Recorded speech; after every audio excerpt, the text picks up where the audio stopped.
Hello and welcome to Schools Rugby League, brought to you by Red Bull, and that's the end of the week 3. We'll talk a lot about that, but there is so many controversy, including the referee's assault, which strongly we condemn that. We'll talk all about that. Once again, I'm joined with Sudharshana Muthuthantri, former Sri Lanka 7s and 15s captain. Muthu, your quick thought on the week 3.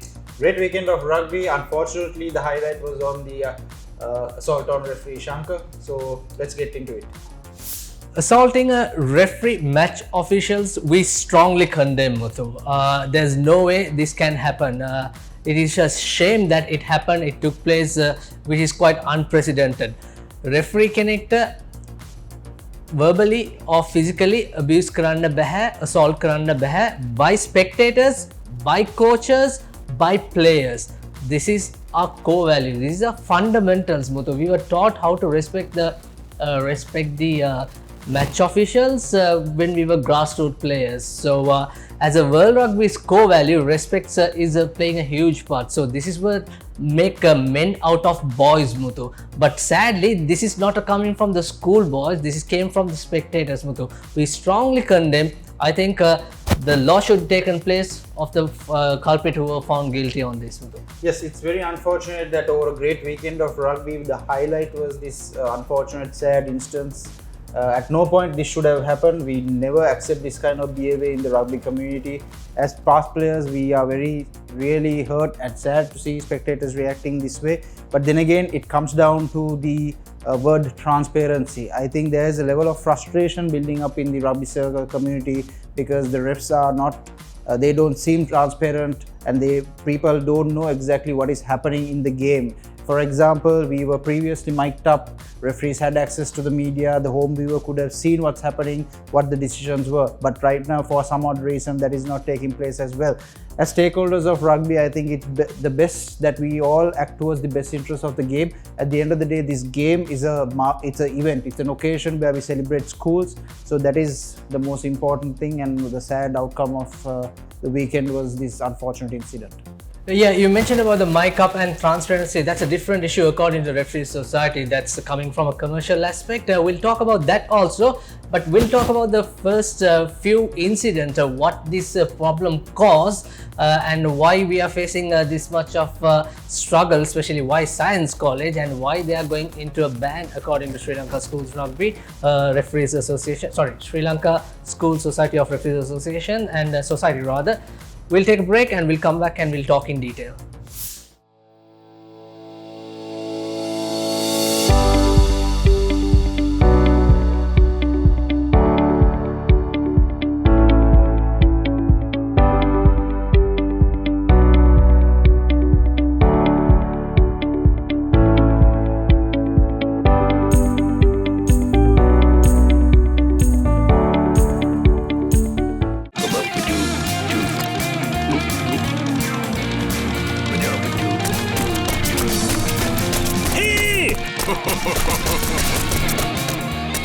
Red Bull gives you wings.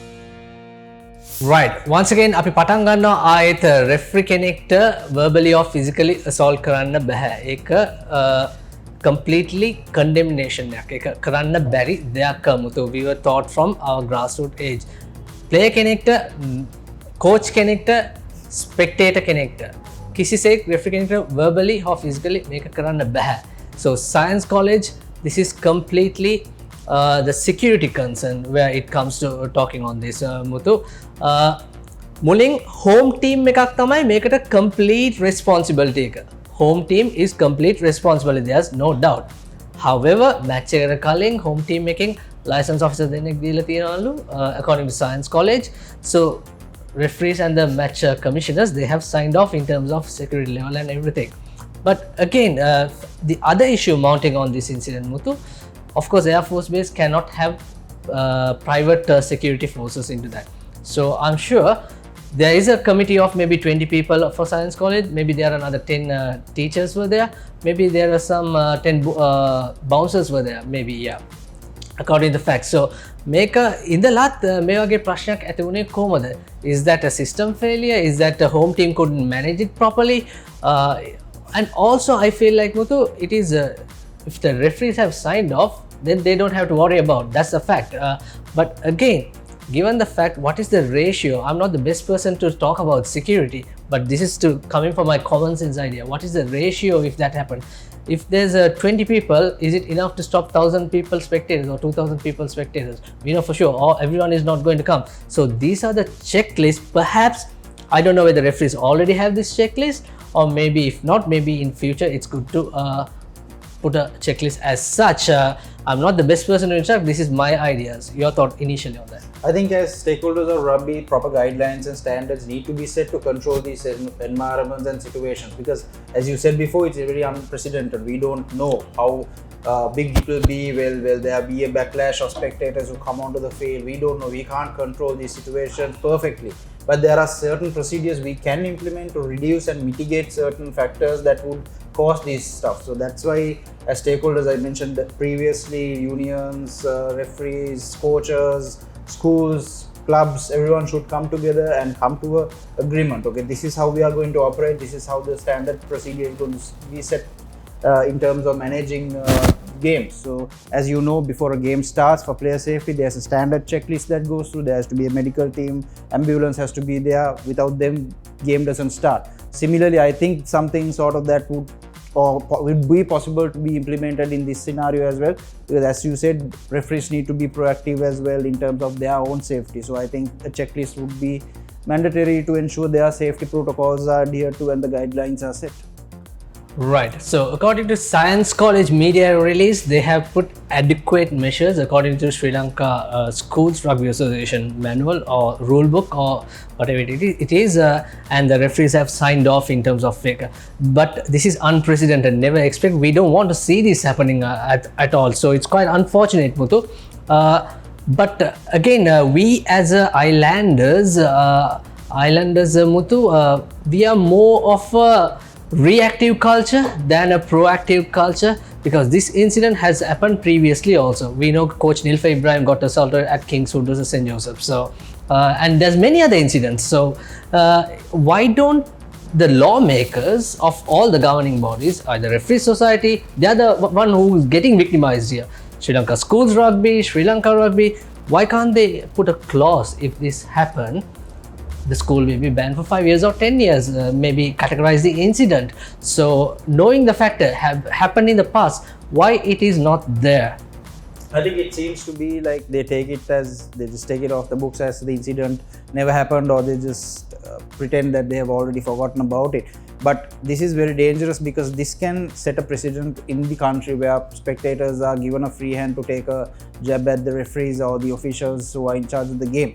That is very unfortunate that the lawmakers are not coming into place and giving a strict direction on how they would handle these types of situations. But I'm not the expert on the legal framework on how it's supposed to be. I'm sure there are some guidelines also set in place to make sure that it doesn't happen in Asia Rugby and World Rugby, as you may know. The point is, has it been implemented in the local domestic clubs and schools? Because this can't go on in the future.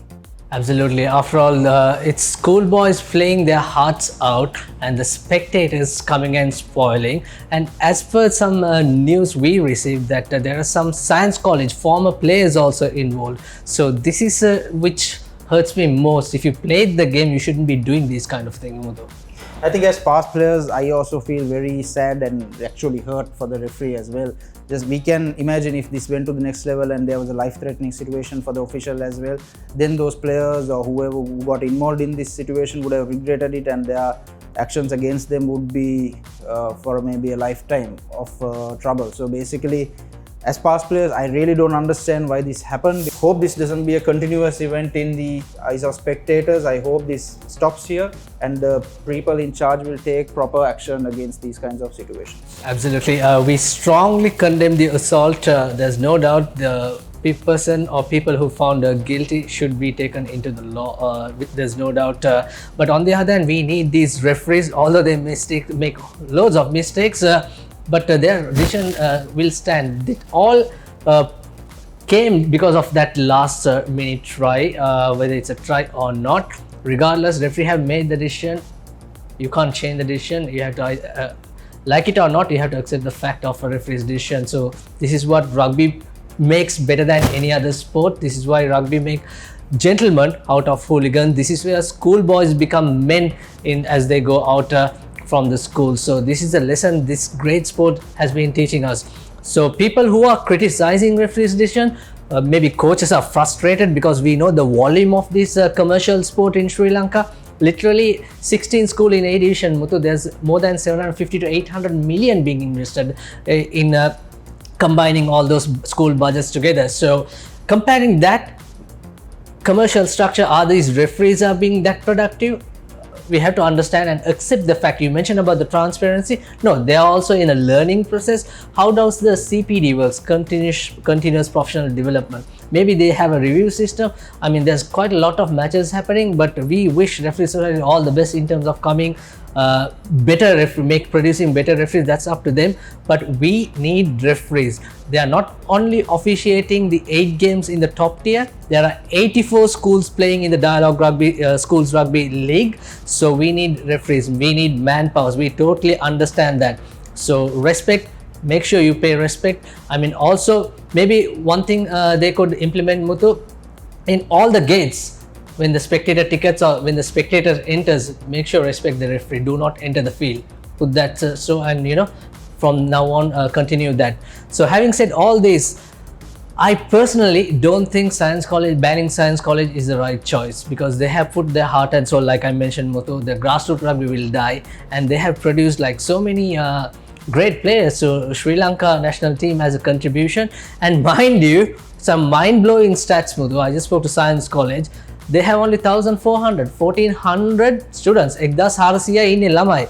Out of that, 900 900 primary. So rest, they are putting a rugby team to play in the A division and produce some great talents. Why did Honorable Minister Harin Fernando gave the Henry Pediris ground to Isipatana College? Over the last 30 or 40 years, they have produced perhaps the highest numbers of national players to don the national jersey. So this is what you like to see, but this is quite unfortunate, not the mistake of the coach or the players, Muthu, and it's completely unprecedented.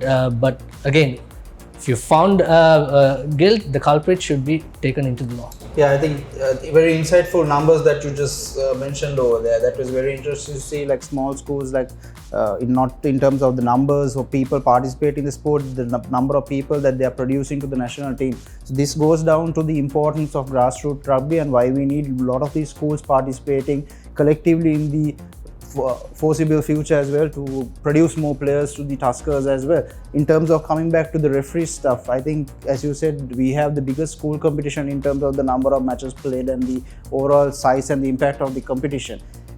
But with the resources in hand, the referees are, I think, doing currently a very well equipped job in terms of blowing at all these games. So we should actually appreciate that effort that they are putting out there. But there may be shortcomings, because as you mentioned earlier as well, there are in IRB levels also there is shortcomings of refs that impacts the outcomes of crucial games as well. So there has to be a bit of empathy towards them, but it has to be a continuous learning process, as you said, and a conversation between coaches and also the referees association, how they can get better, and maybe they can understand how each other how they interpret the rules better as well. So that is a very interesting topic that you brought up, and I agree on that as well.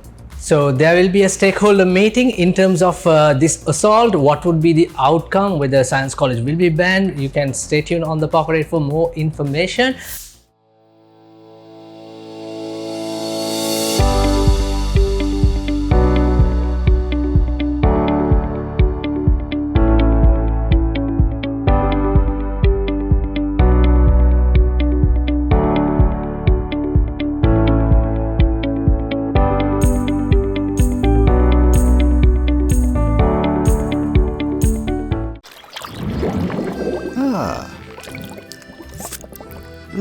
Care for another helping, darling? Yes, my love.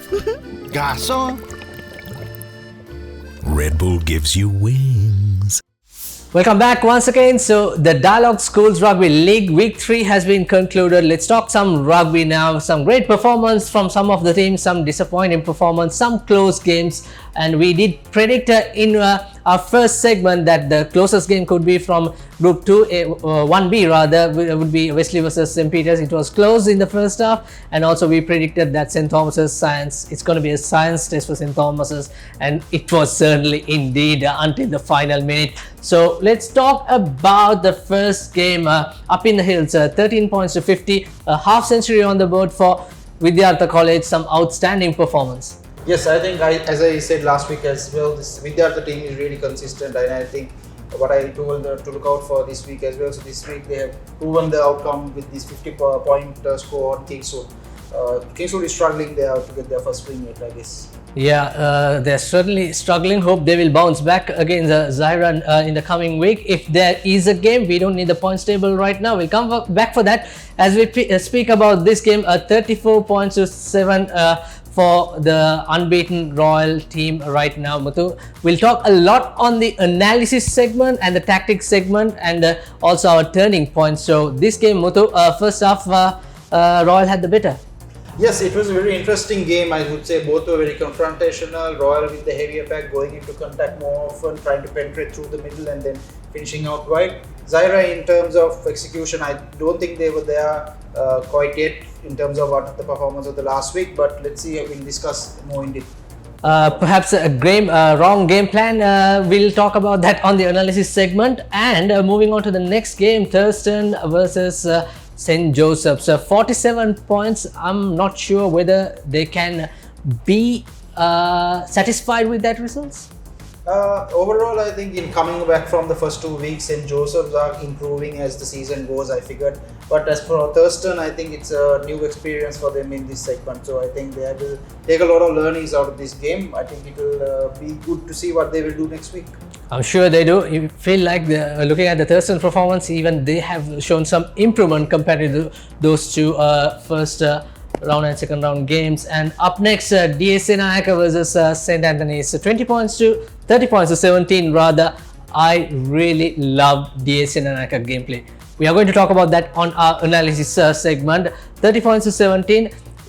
They troubled the St. Anthony's, did trouble the home team at Havelock Park at the first half. Yes, they did. I thought after the St. Thomas's game last week, they were quite good in the first half. They started fast, but the final outcome and as you said, the territory game of DSA Nayaka played a big part in the overall outcome of the game. Let's talk on that after this as well. Absolutely. Umagilege was outstanding. There are a few issues in terms of we picked up in terms of St. Anthony's game management as well, especially their box kick. That is also coming on the analysis segment. And then we had Trinity winning over Sri Sumangala. 2 tries for Sri Sumangala. Yes, I like to see underdogs scoring tries. Correct. That's a very important win for them, although the overall game it didn't make sense for them, but that 2 tries they scored against the powerhouse in Trinity, that was a good outing from them. Hopefully they will learn more out of this and then they'll continue with the momentum next week. Congratulations to Trinity. I think it was a expected outcome of this game. It was, yeah. I'm not sure whether it's the first team who started. Maybe Coach Fazil Marija maybe tried to go for a bench to come off the bench comparing to previous 2 games. So it's overall, it's a win. Is a win. They will come strong hopefully next week. So as Sumangala, we hope. And then 46 points to 8. Isipatana on song. We mentioned about how well playmaker Zumri, he was so handy, and I like the fact the tight head prop Kavin scored 2 tries in this game, Muthu. I think the players we spoke about the last week, I think showed up this week as well, and the continuous performance of these guys made a huge impact in the overall outcome of the game. Zumri and the prop, I think, is the front runners in terms of the most valuable players in this tournament for Isipatana. They are leading the way for their team, and I think their execution is playing a big part in the games so far. From Dharmaraja's perspective, Dharmaraja, it's a bit disappointing to see how only 8 points scored against Isipatana. I thought they will do better in terms of their scoring and efficiency in terms of attack. But looking forward to see what they do next week as well. I think there are some interesting games coming up. Yes, indeed. If that happens next week, maybe we might go for a 2 weeks break. We'll talk about that also. So this is the science test for St. Thomas's. It was close, super close. This is where all the how came and the referee's result, which already we condemned, but given the fact this game. Yeah, we discussed this game as being a crucial one for St. Thomas's and both sides as well, and the scoreline showed how close it was in the end. St. Thomas's pulled away in the first half, but the win factor enabled Science College also to come back in the latter part of the game and catch up to them. Unfortunately, they couldn't pull off the comeback, but this game showed a lot of determination by both sides, I would say, and this game as a whole was a great display of rugby because there were a lot of tries, there were a lot of execution on attack. We like to see flowing rugby, so that was important in this game as well. And then moving on to St. Peter's versus Wesley, the other game we pointed out as a game of the week. It was certainly indeed, Wesley showed some great promise. I'm so happy to see Wesley's line out and their forwards. It looked like pretty much like Wesley's forwards versus the St. Peter's back, and at the end of the 70 minutes, St. Peter's back had the all the go.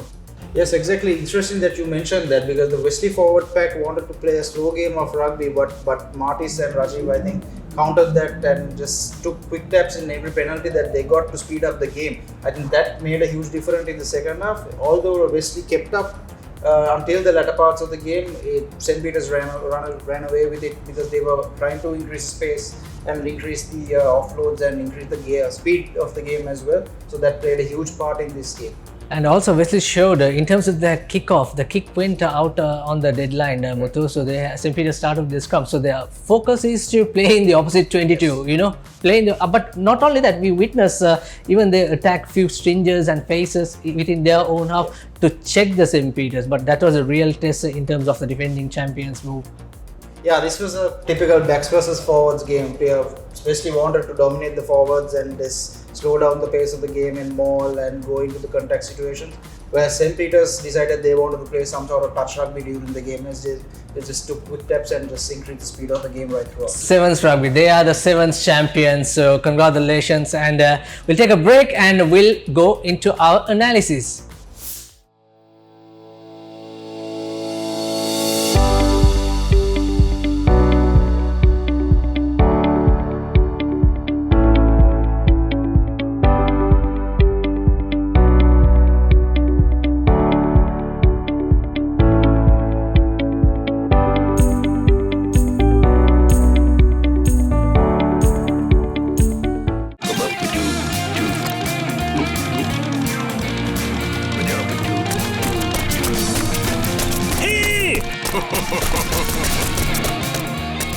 Red Bull gives you wings. So in terms of analysis, we picked up from the game against Zaira College forwards versus Royal College forwards. So perhaps what should be the game plan? We'll come and answer from the DS versus St. Anthony's game. So these are the incidents we picked up early on. Kickoff with Zaira. Royals, Nabil Yahya collects it. Thank you very much. I'll give the kick to the opposite skipper. So Royal showing respect not to play attacking rugby in their 22. On the other hand, Zaira's game plan perhaps not the right and the wise decision. Here inside their red zone, inside the 22 Muthu, probably Zaira testing their Royal forwards. But one thing to be understand Royal's strength, if you concede a penalty, there's always probability and the likelihood is high in terms of getting 7 points. And these are one incidents. Yes, it's interesting that they opted to play in their own 22 and they executed a lot of phases in their own half. I'm not quite confident to say that was the right strategy for this game because the Royal forwards are heavier and I think they like that contact situation and they are all very good at over the ball as well. So there was always a risk when you're picking and going in your own 22 for a penalty. Yeah, again the line out, again scoreboard is nil all at the 11th minute. So they're trying to find that exit strategy. Perhaps they didn't have the option here, but lucky enough to get that penalty. Again, inside the own half, you're taking too much of risk. You're playing 5 with 5, but here it's again points matters. It takes quite a long time to conquer the opposite half. The more you go into the opposite half, conquer their schoolboys as well, they will feel the pressure as well. But for the first 19 minutes, Zaira was holding Royal not to give a score away. Again, struggling, clear mismatch, but again patience, but they couldn't capitalize more in terms of getting that position into attack, turnover. Yeah, so that's exactly what I said about the jackalling of the Royal forwards. They're very good over the ball, so that was always a risk factor. When they had so many phases in their own 22, it was an easy gift of 3 points if they took the penalty there. And this is the third or the fourth try which Royal scored. We'll have a look at closely. So referee has awarded this try, and we have another angle. Here we go. It's from a spectator camp. You can see the ball carrier. He's frustrated, maybe his feet coming in. So all we are saying is referee is the ultimate decision maker. Accept it or not, end of the full time. You have to work with your game plan. You have to be smart enough and wise enough to understand the opposition's strength, Muthu. So after this break, we'll show how DS Senanayaka College conquered in terms of territorial game. Perhaps that could be the wiser decision in terms of Zaira's game plan. So welcome back.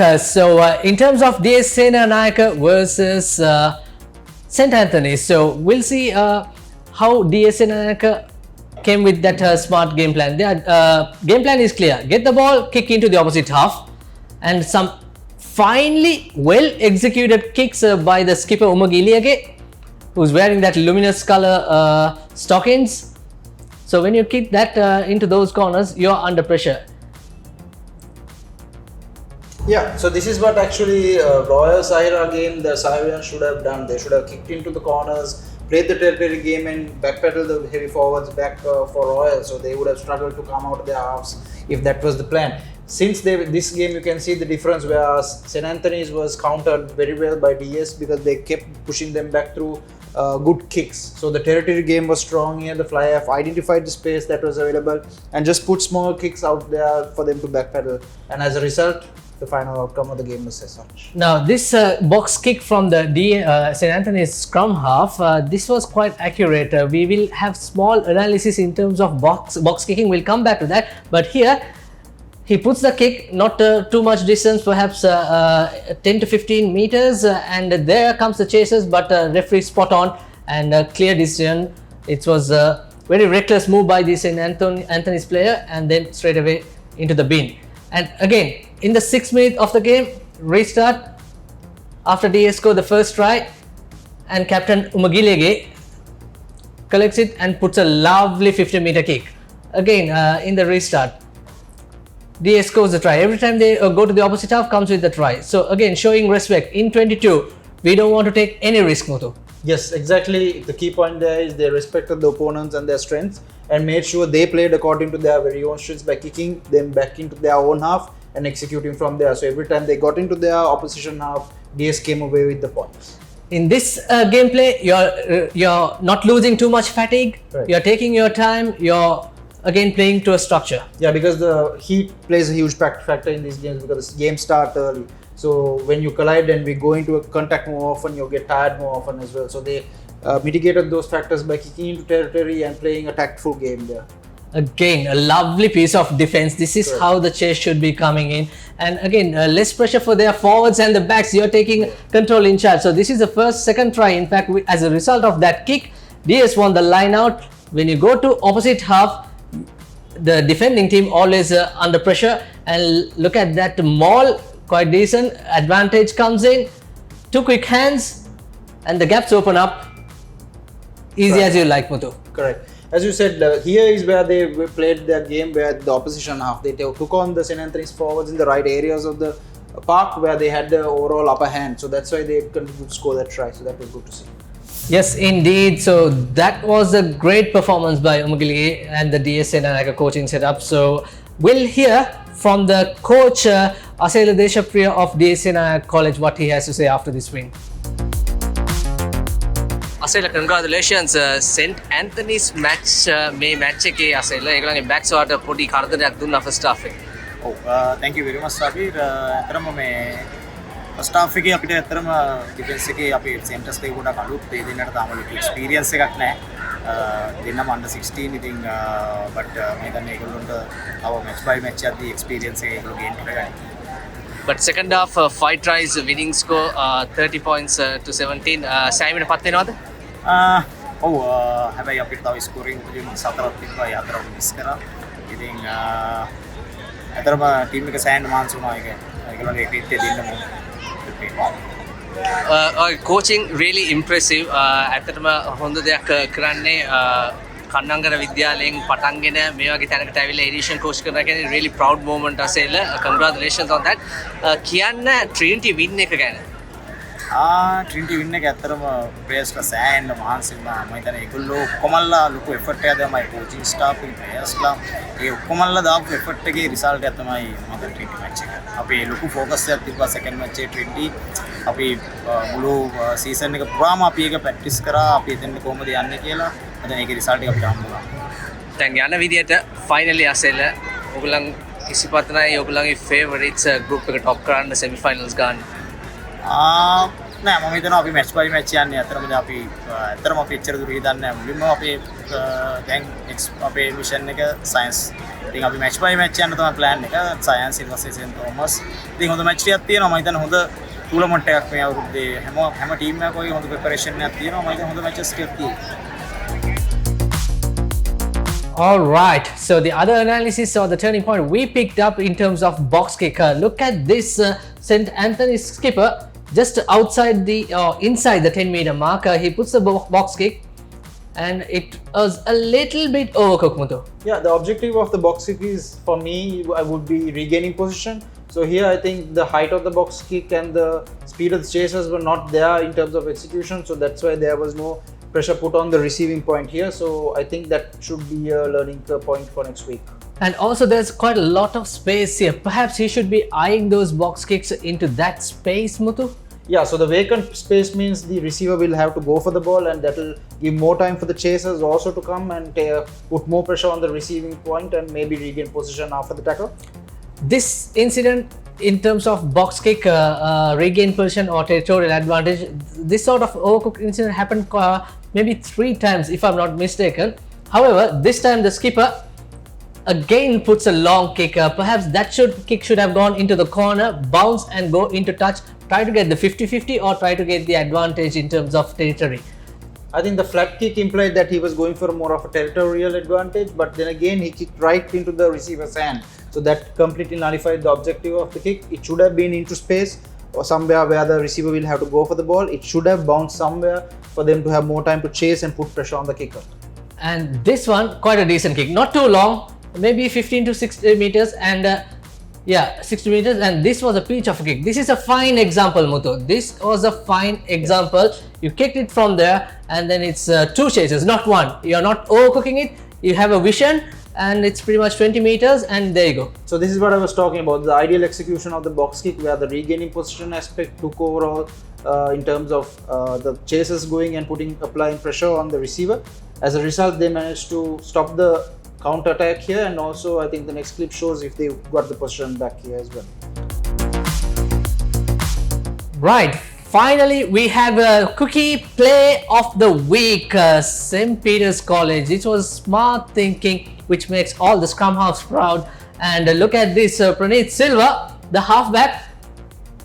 And mind you, he is the second choice if I'm not mistaken. Gallage was outstanding wearing that number 9. He was out and then he came again in the early second half, maybe an injury. But look at his intention and the vision, Muthu. This is smart. And there goes.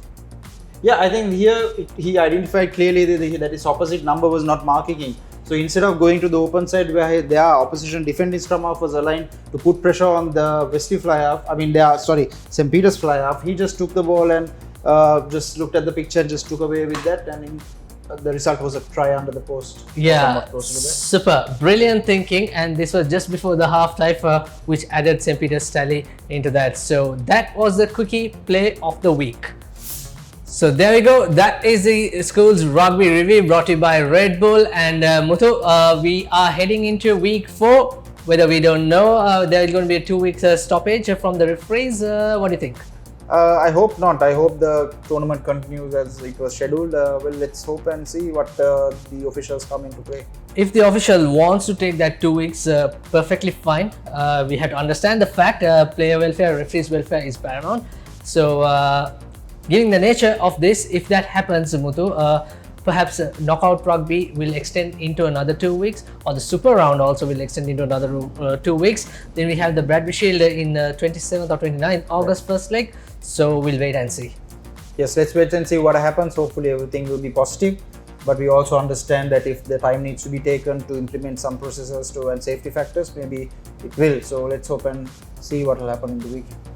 So see you all next week after the week 4 action, if that happens. And until then, myself and Muthuthantri, cheers. We are signing off. I know.